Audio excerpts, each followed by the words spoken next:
Es viernes, día 6 de febrero. Hemos venido a la Asamblea de Madrid. ¿Para qué? Para presentar este cómic, 7291.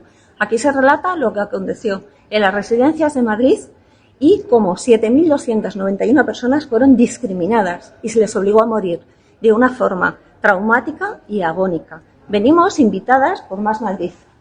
Cuando hemos llegado aquí, no nos han dejado entrar. ¿Por qué no nos han dejado entrar, Pili? Porque el presidente de la Comisión de Cultura, Miguel Ángel Rumayor, no le da la gana y ha hecho uso de una decisión totalmente arbitraria para impedir que nuestros invitados el día de hoy pudieran pasar a la Comisión de Cultura, como se ha hecho siempre en esta asamblea. Cualquier invitado o invitada o colectivo invitado pasa a la comisión porque hay asientos libres. Sin embargo, hoy Miguel Ángel Rumayor, diputado de Ayuso, con toda la censura y haciendo uso de una decisión totalmente arbitraria, nunca vista antes aquí, ha impedido que los familiares de las víctimas puedan pasar a la comisión. Esa es la censura de Ayuso, esa es la libertad de la que luego alardea Ayuso de manera vergonzosa. Ayuso solamente quiere la libertad de las cañas, no quiere que sepas la verdad. Vamos registrados. Aquí tengo mi acreditación. Hemos pasado por todos y cada uno de los requisitos de la Asamblea de Madrid y aún así se nos ha vuelto a discriminar y se nos ha llevado a una sala aparte. ¿Por qué? Porque 7291 víctimas siguen encima de la cabeza de Isabel Natividad Díaz Ayuso. Ellos firmaron los protocolos de la vergüenza. Ellos los ejecutaron. Y nosotras seguimos, casi 6 años después, pidiendo verdad, justicia y reparación. Hoy hemos invitado al autor del cómic 7291 a la Asamblea de Madrid y ha pasado esto. Los invitados de Más Madrid, a los que no han dejado ustedes entrar, están autorizados de forma previa por usted, sí, y hay sitios libres. Los invitados han sido autorizados, yo lo he hecho, y se les ha puesto una sala, porque entre otras cosas, yo no quería que los diputados estuvieran mezclados con los invitados. Hoy me gustaría hablar de manera concreta de uno de los proyectos más recientes en los que he trabajado, que es este cómic. Se trata del cómic 7291. Hemos trabajado con asociaciones, víctimas, familiares y trabajadoras de residencias que han vivido de primera mano lo peor de esta situación, que han sido precisamente... Perdón un segundo, señor Ramírez Barba. Si va a hablar de una obra concreta cuya temática se aleja de cultura, que es donde estamos, entonces me parece que es necesario para esta comisión, para el respeto también de todos los diputados y de la propia comisión, que se hable algo que tiene que ver con cultura. El presidente está coaccionando al compareciente. Perdón. No hay problema, no hay problema. Para que no pueda hacer su intervención. Sí, el artículo 211 del reglamento de la Asamblea ampara esta comparecencia para asesorar en materias culturales y el análisis del contenido, alcance y función social de una obra forma parte de este asesoramiento. Ustedes, señorías del Partido Popular, llevan 6 años intentando borrar. No fue inevitable, no pasó en todas partes, no fue igual en todas Señora las comunidades. Escalante, le llamo a la cuestión. ¿Qué cuestión? Estoy hablando del cómic todo el tiempo, Sí, y de lo que está habla hablando del contenido de este cómic. Del contenido del cómic. El contenido del cómic y todo lo que está explicando no se corresponde en absoluto con la Comisión de Cultura. La referencia a los hechos es inseparable del contenido de este Señora cómic. ¿Cómo voy a hablar del cómic si no puedo hablar de lo que dicen los hechos? La plataforma de frustrados de la izquierda madrileña y los activistas mediáticos que les hace el caldo gordo llevan 143 procesos judiciales perdidos en un país donde han muerto más de 120.000 personas. ¿Y esto, Manuel? Bueno, por desgracia, escandaliza, pero por desgracia no es la primera vez que el gobierno de Ayuso en estos años se dedica a insultar a las víctimas, ¿no? Antes debatíais en la mesa si las víctimas terminan siendo instrumentalizadas por todos los partidos. Hombre, uno puede encontrar una declaración aquí o allá más o menos descontextualizada, pero yo creo que encarnizarse con las víctimas, como ha hecho el gobierno, quizá el presidente 42 que citaba Esther Palomera, pero desde luego no hay otro encarnizamiento con las víctimas como el de Ayuso y su gobierno, porque Ayuso cada 3 meses insulta a las víctimas.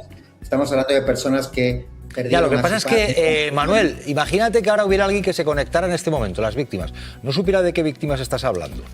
Es que hay víctimas y víctimas, entonces, en este caso, porque está insultando a unas al mismo tiempo que pide misas para otra como si ya no lo hubiera en Huelva, por ejemplo. Es decir, ¿qué pasa? ¿Que hay víctimas de primera y de segunda?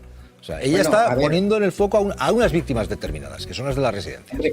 Está poniendo en el foco a las víctimas en las que cabe o hay unos indicios más que sólidos que su gobierno pudo haber hecho mucho más para salvarlas o para que hubiesen fallecido igual con unos cuidados dignos. Entonces, evidentemente, ella pone el foco en víctimas en las que obviamente no se le puede a ella atribuir ninguna parte de gestión y a las que sí que son responsabilidad, porque las residencias eran responsabilidad suya, a pesar de la campaña de propaganda que hizo diciendo que eran del entonces vicepresidente Pablo Iglesias, pero fue su gestión y competencia suya siempre, y sobre esas no habla, porque 6 años después sigue sin dar una explicación, no una que nos creamos, sino ninguna explicación sobre por qué no permitió que los residentes enfermos fuesen al hospital del IFEMA, por qué no se medicalizaron las residencias, por qué a los hospitales privados solo fueron aquellos residentes que tenían seguro privado. Sigue sin dar ni una sola explicación al respecto, y han pasado 6 años, y lo que hacen es insultar a las víctimas. Nosotros mañana en Público llevamos un reportaje con media docena de víctimas que explican a Ayuso por qué están frustradas. Y están frustradas por cómo vieron morir a sus familiares, por cómo les ha tratado desde entonces la justicia y por cómo les ha tratado el gobierno de Ayuso. Estaría frustrado cualquier persona con un mínimo de decencia. ¿Han respondido algunas de estas víctimas a los micrófonos de Televisión Española de esta forma, después de que Ayuso dijera que son una plataforma de frustrados? Vamos a ver lo que decían algunas de estas mujeres. Alguien que trata así a las familias de las víctimas que ha provocado ella con su gestión, con una gestión homicida, dice mucho de la catadura moral de ese ser, porque para ser persona hay que tener una serie de cualidades que esta señora no tiene. Esta señora está perdiendo el norte porque esta señora lo que tiene que hacer es ponerse a trabajar. Ella va a morir matando, lo tenemos muy claro. Y entre tanto, Manuel es el periodista probablemente más experto en esta materia de la que estamos hablando. Hay material nuevo, mañana vais a publicar, pero también hoy se publicaba, los correos internos que prueban que el gobierno de Ayuso sabía que las residencias no se medicalizaron, y esto lo ha publicado El País. Vean este informe, al mismo tiempo que Díaz Ayuso habla de plataforma de resentidos y frustrados. El gobierno de Ayuso sabía que las residencias no estaban preparadas para atender a los mayores enfermos de COVID. Los correos internos que prueban que el gobierno de Ayuso sabía que las residencias no se medicalizaron en la pandemia. El País destapa los correos internos del gobierno de Ayuso y Carlos Mur, el hombre que firmaba los protocolos que impedían sacar a los mayores de estos centros. Si no avanzáis en la contratación de médicos, no vamos a poder tratar allí según el modelo de residencia medicalizada que tenemos. Ayuso sostuvo durante toda la pandemia que en las residencias había personal médico suficiente y que por lo tanto no se sacaba a los mayores porque allí se les podía atender. La pandemia, no fue una pandemia mundial, fue un virus en Madrid. Ayuso insiste. La atención fue adecuada, que no hubo en ningún momento un móvil discriminatorio. Pero en el correo ya se avisa de que el plan no está funcionando. La situación se agrava a una velocidad propia de tiempos de guerra. 3 días después, el traslado de usuarios de residencias a los hospitales cae a la mitad de la media diaria en la región.